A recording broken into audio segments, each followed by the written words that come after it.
Our next speaker is right from Massachusetts.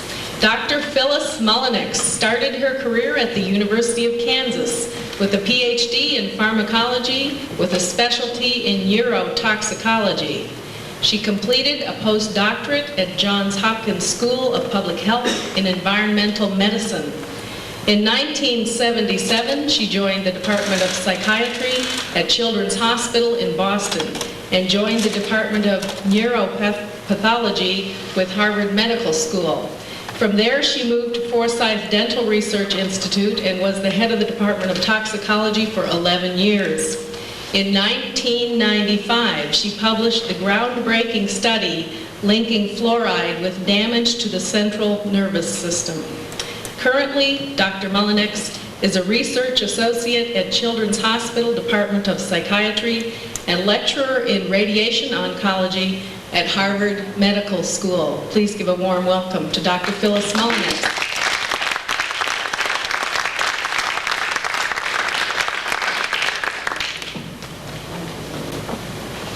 I want you to know I was born and raised in Missouri, the show-me state. I talk a little slower, and so I think I ought to have a little longer to talk because it takes me longer to get it out. Yes, I want to tell the story of how I was introduced to fluoride. I will tell you the truth. Fluoride never even entered my thoughts before 1982. I was at Children's Hospital. My specialty was I was to develop animal models to look at and develop technology that would screen substances for having an adverse effect upon the brain and behavior. In the process of doing that, I drew the attention of Dr. Jack Hine, who was the director of the Forsyth Dental Center in Boston. It's right next to the Museum of Fine Arts, if you're not familiar with it. It's an old institution that used to provide free dental care for all the children of Boston. Dr. Hine wanted me to come to Forsyth because he wanted me to apply the new technology that we were working on to dental products. And he was suspicious that many of the dental products were causing a problem for the brain. And he wanted me to come and to develop the new computer system that we were in the process of working on. It was to be a brand new system that would totally make screening for neurotoxicity an objective measure. I'm going to, if they can turn down the slides, or turn down the lights so we can see the slides. I'm not trying to get you into the science, I'm just trying to get you to realize what was going on. We developed the first computer pattern recognition system where a computer actually did what the eyeball would do in terms of looking at behaviors. This computer system, we got the first VAX system, and it was totally dedicated to doing nothing but following the movements of animals and being able to pick out abnormal behavioral patterns.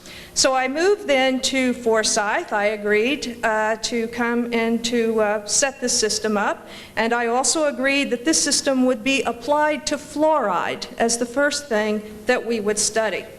When I moved to Forsyth, Dr. Jack Hine introduced me to what was known as the world's leading expert on fluoride chemistry and fluoride toxicology. That individual's name was Dr. Harold Hodge. Dr. Harold Hodge is one of the founding fathers of the Society of Toxicology.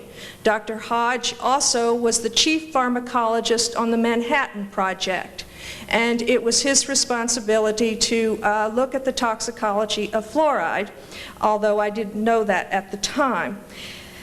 Then I worked on the computer system at Forsyth. We had our laboratory, we had our video cameras, we had the computers going. It took a lot of years. This system was successfully set up.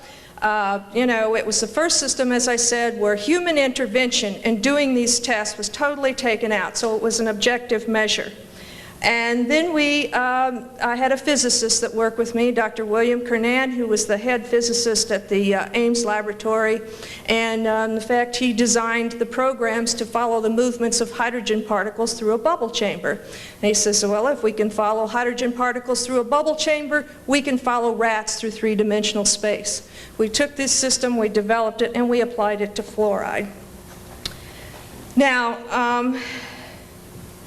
I must say that this is a digitized picture of what the computer sees. And so I'm just pointing this out because, as I say, this was a very unique system, and I was sought out by many different groups to apply this system to many different substances that were suspected.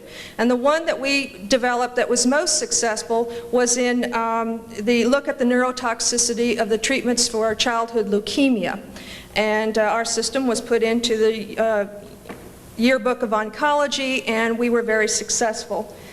Then we applied it to fluoride, and we found some very suspicious results. We published this paper in 1995. It's not very clear. I'm sorry, maybe the lights are a little too bright. Can we dim the lights a little? Anyway, we found some very suspicious results. We published this in a peer-reviewed journal in Neurotoxicology and Teratology. I reported the results to Dr. Jack Hine, the director of the Institute. He got very excited. He says, we must fly to Washington and present this to the National Institute of Dental Research. He says we also need to report it to certain industries, which I proceeded and I did. I submitted a grant to the National Institutes of Health in 1992 to look at this. I gave a seminar at my institution for Forsyth, and I was met with some reaction from the senior members of the staff that they were very concerned. They were afraid that their money from the National Institute of Dental Research would be taken away if I published this information. Anyway, the paper came out. Forsyth notified the National Institute of Dental Research prior to it, and they asked me to do a television conference on this before my information came out. They wanted to see what we were saying.